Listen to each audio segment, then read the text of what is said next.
Vegans and vegetarians actually help kill animals. We're gonna tell you exactly how right now on Inform Overload. What is going down, friends? Welcome back to IO. I'm Charlotte, here to give you your daily dose of butthurt. Okay, so a lot of you are already mad about this story and have barely started talking. Obviously, this is gonna make some people upset, and that's okay. I think the most important thing is to know and learn a little more about animal rights and how the food industry actually works. It's all cause and effect. If I were a vegan or a vegetarian, I would definitely want to know this. So according to one of the world's most renowned and respected naturalists, Claudio Bertinotti, just because you're a vegetarian or a vegan, that doesn't mean you're preventing the death of animals. Claudio was a vegetarian in his youth. He realized that even though he was helping to prevent the death and suffering of domestic animals, wild animals were still being affected. Well, how is that, you might ask? Well, because in order to keep vegetable crops safe, you have to kill off the pests, the birds and the rabbits and the squirrels that come to eat the crops. After this realization, he went back to being an omnivore.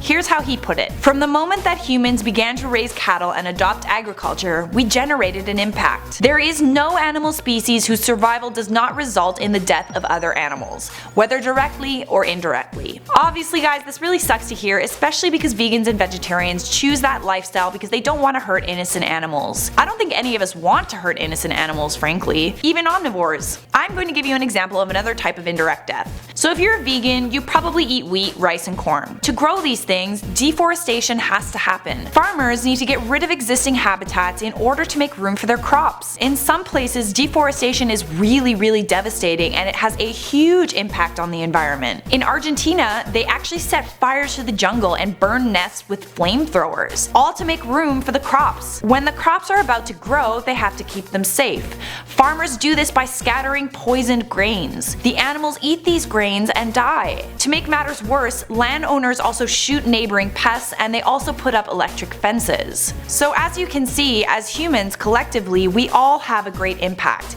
and it's important to realize that. Obviously, I'm not saying that vegetarians and vegans should start eating meat again. I know many do so because they just can't do it. They can't look at like a little fish and like its eyes are just like looking up at you like, don't eat me please. So what is the solution here? Well, the only thing you can do to limit your own impact on the environment is to grow your own crops, if you live in an area that permits you to do so. Maybe you have a greenhouse or a neighborhood garden. Those are great examples that limit environmental impact. But in all honesty, we're animals too. We need to eat. Zero impact on the environment is not possible at this point. But I think we can all be a little more responsible about our consumption habits. If you guys are interested in reading more about this, check the story link in the description of this video. That's all for now. Thanks for watching IO. You have just been informed.